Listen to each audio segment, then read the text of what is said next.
It is my belief that humanity left a higher frequency existence many thousands of years ago and descended into a low density 3D matrix. We have been trying to get back to the garden ever since. This return is not as far off as some might think. Sexuality has been one of the most misunderstood and misused energies on the planet. After the fall, ever since patriarchy took root and began dominating our cultural myths and stories, we have witnessed a great imbalance between the sexes. The story of Eve tempting Adam in the Garden of Eden is perhaps the one that underpins our collective reality in the West. This story is about our collective fall from grace into a 3D separation fear control matrix. In the story, the feminine was to blame for our exit from paradise. And as we fell deeper into the polarity of 3D, feminine energies such as love, tenderness, relating, nurturing, intuition, imagination and birthing has been seen as inferior to the more masculine qualities of reason, logic, focus, competition and action. This has happened in almost every culture across the planet. This inferior, superior way of thinking has affected our intimate relationships ever since. Matriarchy, which dominated human cultures for a few thousand years, was far less dangerous, but in terms of our collective evolution, not that much better. Where we are heading, I believe, is a balancing of power within our personal and collective psyche. This balancing within sexual relationships will lead to a new alchemy, one that some have called the sacred marriage. This harmony of power has never happened within our collective memory.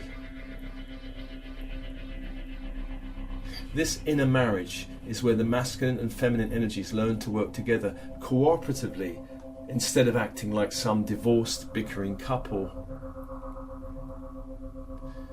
This is one aspect of the coming 5D paradigm on the earth plane.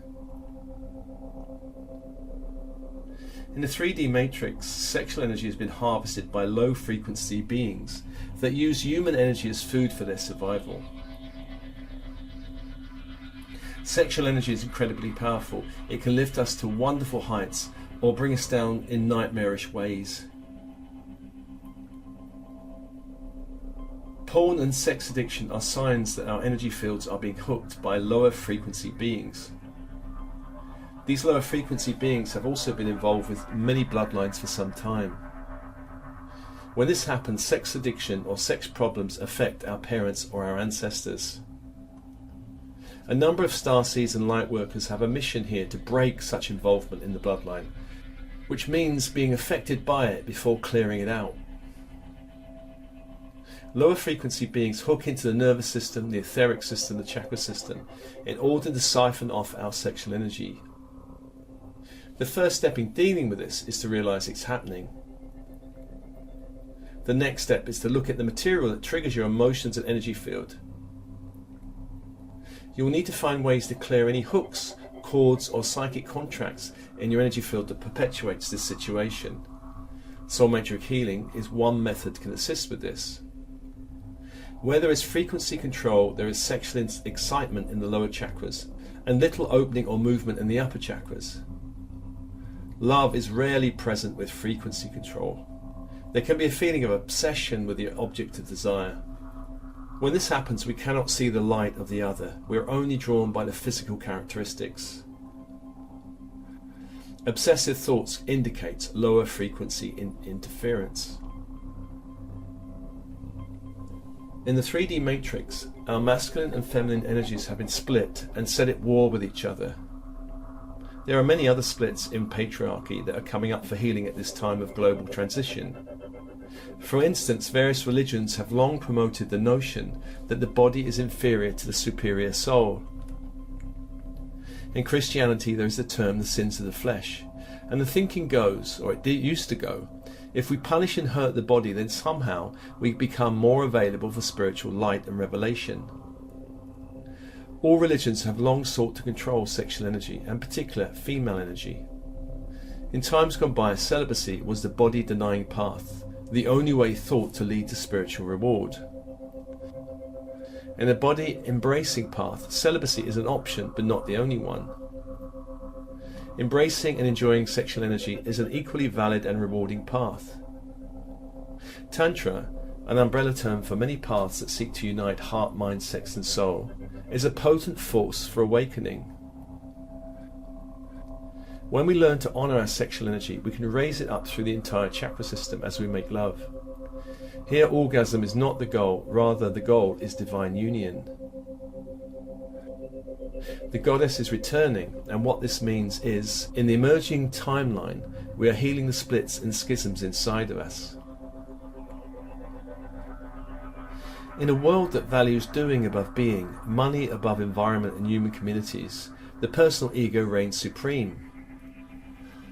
At a collective level, it seems in this 3D matrix we have been led by beings who are at best disconnected from their heart and soul, and at worst completely insane.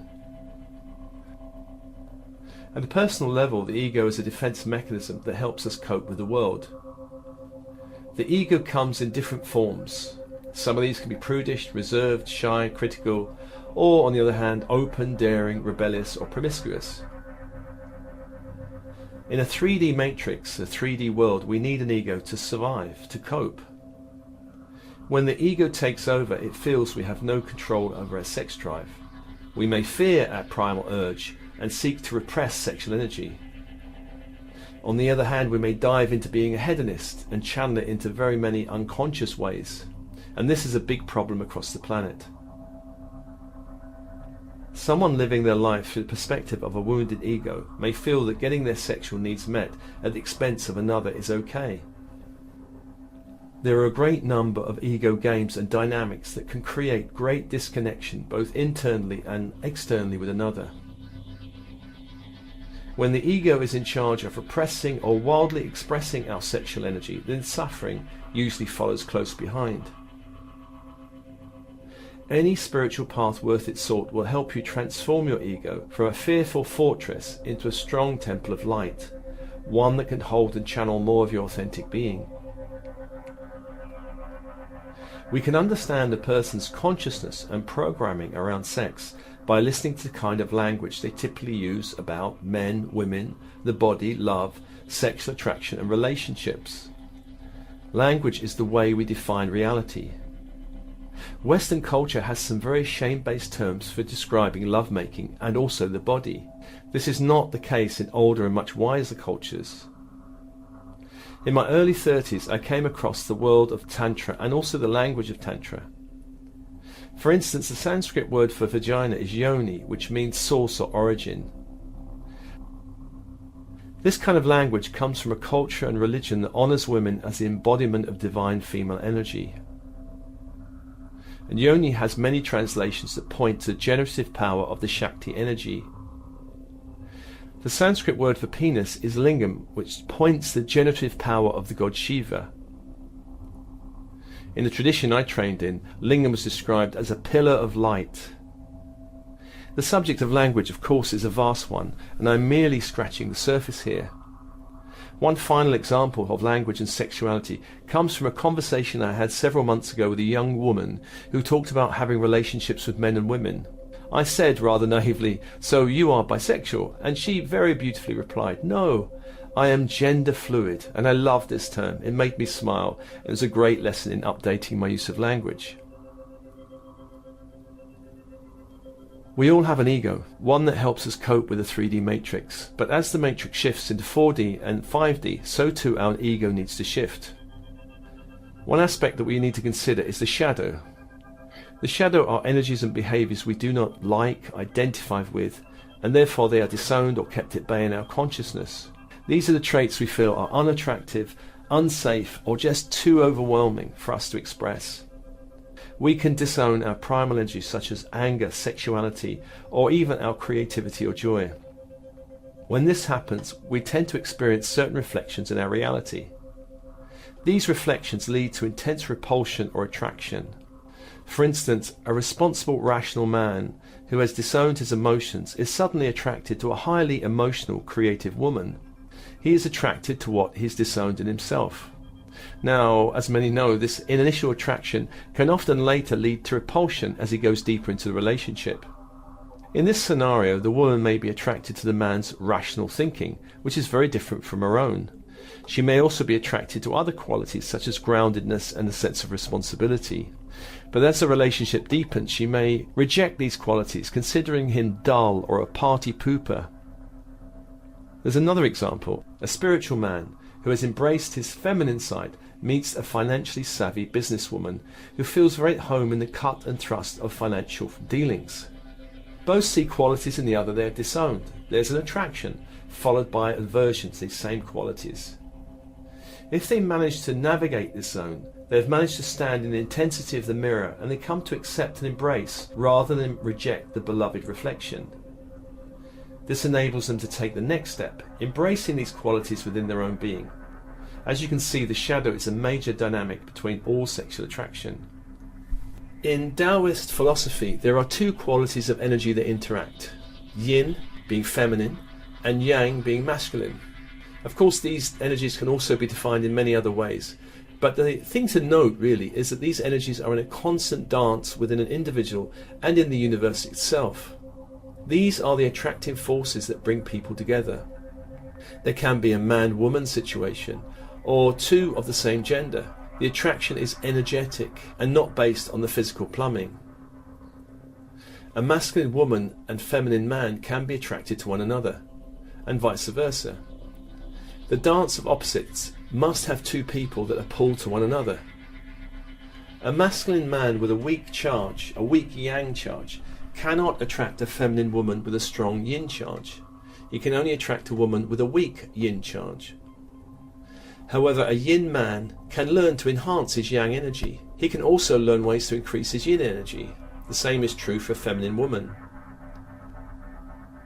When we feel a harmonious flow inside between yang and yin energies, where both complement the other, then we can attract the same in a partner. You've probably heard people refer to their partner as their other half. There's much truth in such statements. With intimacy, there's a certain dance that typically happens. Ideally, there's a dance of connection to check whether you really like or can relate to the other in any meaningful way. This phase can include feelings of like or dislike that may change after a few dates. This phase is the prelude to engaging in deeper relationship and eventual physical intimacy. In this zone, some choose with their head rather than the heart, and this causes problems further down the line.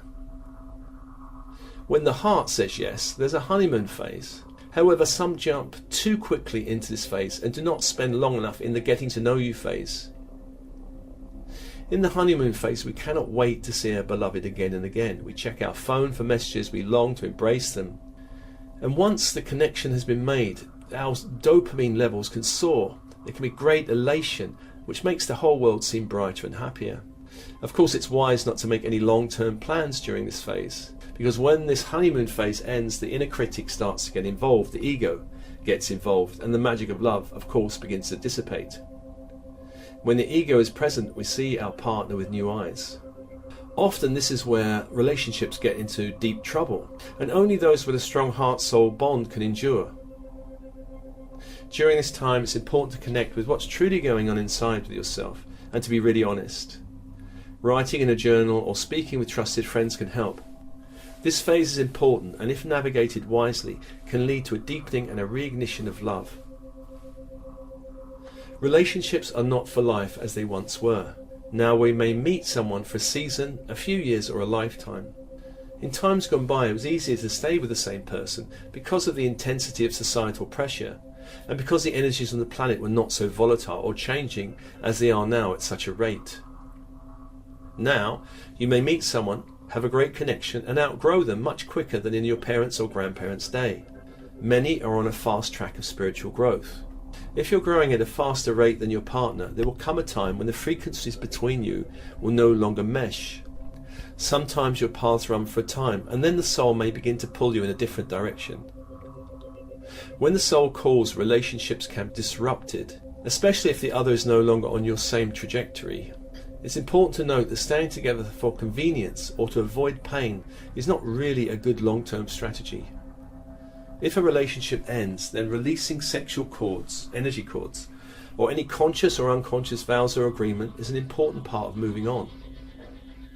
Where there has been any ritual of binding, such as marriage or hand fasting, then it's important to do an unbinding ritual and creating a new vow of freedom.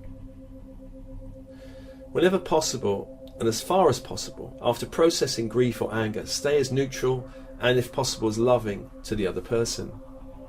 The highest frequency of sexual interaction comes with love.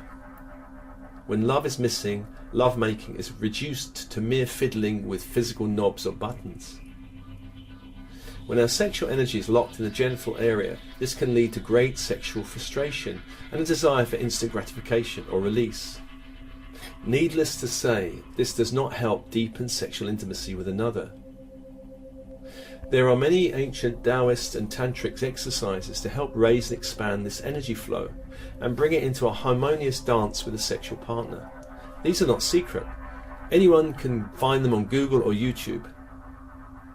When love is present, then the whole experience shifts into a higher octave. For example, it's like shifting from eating a cheeseburger and chips at McDonald's to dining in the finest of restaurants. Love is the alchemical ingredient that puts the negative ego to sleep. Love, the antidote to a highly critical, judgmental mind. When two souls fall in love, this can come from other lifetimes, this experience, which adds an extra magical dimension to the connection. Here we enter the zone of soulmates and twin flames, spiritual terms rather than romantic terms. In this time of ascension, we have the potential to meet many spiritual partners or soulmates. From a truly alchemical point of view, a twin flame is the force that emerges between the ego and the higher self as they fall in love with one another. Sexual energy shared between two loving partners is a highly potential force of magical creation. Working consciously with the orgasmic energy of each person can create a great wave of light on the inner planes. This energy, when harnessed and focused, can vastly amplify our manifesting potential on the earth plane. This, of course, is something that should be entered into with the purest of intentions. One of the greatest sources of suffering on the planet right now is the misuse of sexual energy, especially when a child is conceived unconsciously. When two lovers are vibrating with love, they can call down a new soul, and this is a great blessing for the incoming soul. This is not the case when physical attraction is the only energy binding the couple together. Then the womb is not a sacred place of love. Worse still, if lovers are under the influence of alcohol or recreational drugs, which could open doors for lower astral energies to get involved. In the coming future, I believe we're opening as a species to become more conscious about our use of sexual energy, especially in terms of procreation. In the future, I believe we will be working with sacred ritual and orgasmic energy consciously to invite in these new children. This will invite very high vibrational souls to the earth plane. I also believe it's possible to refuse an incoming soul if the circumstances are not ideal. When this practice is mastered, then we will no longer need artificial contraceptive methods. At its most basic level, it involves a conversation between two people to get clear on whether they want a child or not. If both say yes or a clear no, all well and good, the intention is clear. If one is a yes and the other is a no, then you are on less stable ground. Forms of relating are more fluid now. Couples are experimenting with all kinds of relationships, from committed relationships to polyamory to other forms of connecting. The more honest and transparent our relating, whatever that is, the better. Many are now exploring new ways of sexual connection. This is very different from the kind of experimentation that went on in the 60s. Now there is a desire for more equality of power, emotional intelligence, and a greater sense of integrity and transparency, which is not always easy. Self-love is a good place to start. Negate self-criticism. Affirmations always help. Journey your innermost thoughts of desire. Remember that you and your partner are reflections of the divine. If the reflection is not perfect, then work still needs to be done. Never share your body with someone you cannot share your heart with. If you have any goals or expectations around orgasm, then dropping them will help you enter a space that can actually allow you to have more. Remember to tell your partner what you love about them. Do this often. This one thing alone can transform your love life. Create an atmosphere in which sexual intimacy becomes a sacred act. Prepare the body by bathing, engage the senses, make love on fresh silky sheets, light incense, light candles, sprinkle rose petals, find beautiful music to play. Practice climaxing and drawing the energy up into the heart together. When you've mastered this practice, draw the energy up into the third eye. These practices, when you release them with shared intent, will help manifest heaven on earth. Much love, much blessings.